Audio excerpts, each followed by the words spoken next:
Welcome to Weekly Investment Podcast bersama saya Ferdiansyah Putra dari Ispring Investment Indonesia untuk Prudential Indonesia.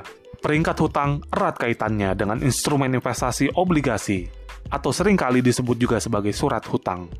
Peringkat hutang sendiri merupakan alat ukur kelayakan hutang yang dijadikan oleh pemodal untuk memperkirakan seberapa tinggi risiko yang akan dihadapi dengan membeli obligasi tertentu.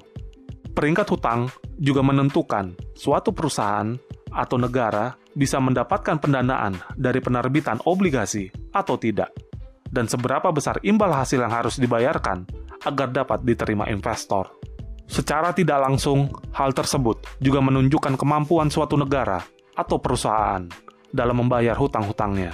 Peringkat hutang dikeluarkan oleh lembaga yang secara khusus bertugas memberikan peringkat atas semua obligasi yang diterbitkan perusahaan. Dan umumnya, lembaga pemeringkat utang yang mendapat izin dari pemerintah Indonesia hanya memeringkat perusahaan-perusahaan yang beroperasi di Indonesia. Di Indonesia, ada 6 lembaga pemeringkat hutang yang diakui oleh otoritas jasa keuangan, di antaranya Fitch Ratings, Moody's Investor Service, Standard & Poor's, PT Fitch Ratings Indonesia, dan PT Pemeringkat Efek Indonesia.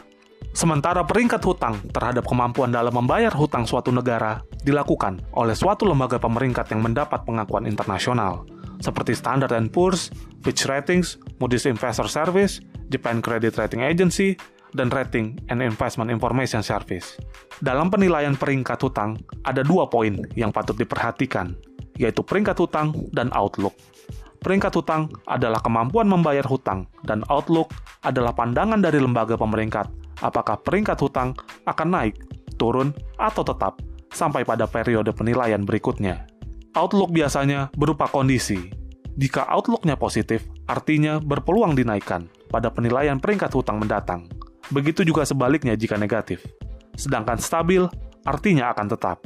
Sementara peringkat hutang sendiri bisa berupa 3, 2, atau 1 huruf yang disertai dengan tanda atau angka tergantung lembaga pemeringkat. Sebagai contoh, lembaga pemeringkat Standard & Poor's akan memberikan peringkat hutang 3A bagi negara atau perusahaan yang sangat mampu dalam membayar kewajiban hutangnya, dan akan memberikan peringkat D bagi perusahaan atau negara yang sangat lemah dalam membayar kewajiban hutangnya. Di samping itu, lembaga pemeringkat juga akan mengkategorikan apakah sebuah negara atau perusahaan masuk ke dalam kategori investment grade atau non-investment grade. Investment grade merupakan kategori bahwa suatu perusahaan atau negara dianggap memiliki kemampuan yang cukup dalam melunasi utangnya. Sehingga bagi investor yang mencari investasi yang aman, umumnya mereka memilih peringkat hutang investment grade. Sedangkan non-investment grade adalah kategori bahwa suatu perusahaan atau negara dianggap memiliki kemampuan yang meragukan dalam memenuhi kewajibannya. Perusahaan yang masuk kategori ini, atau negara sekalipun, biasanya cenderung sulit memperoleh pendanaan.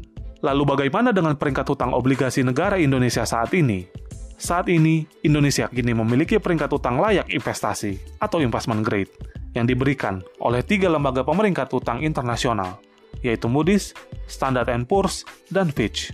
Pemberian peringkat hutang layak investasi dapat memberikan pengaruh terhadap kemampuan Indonesia dalam menarik investor luar dan mengurangi biaya pinjaman, dan tentunya akan memberikan dampak positif bagi investor asing yang akan menganggap negara Indonesia menjadi negara yang layak investasi, dibandingkan dengan negara yang hanya menjadi tujuan spekulasi saja.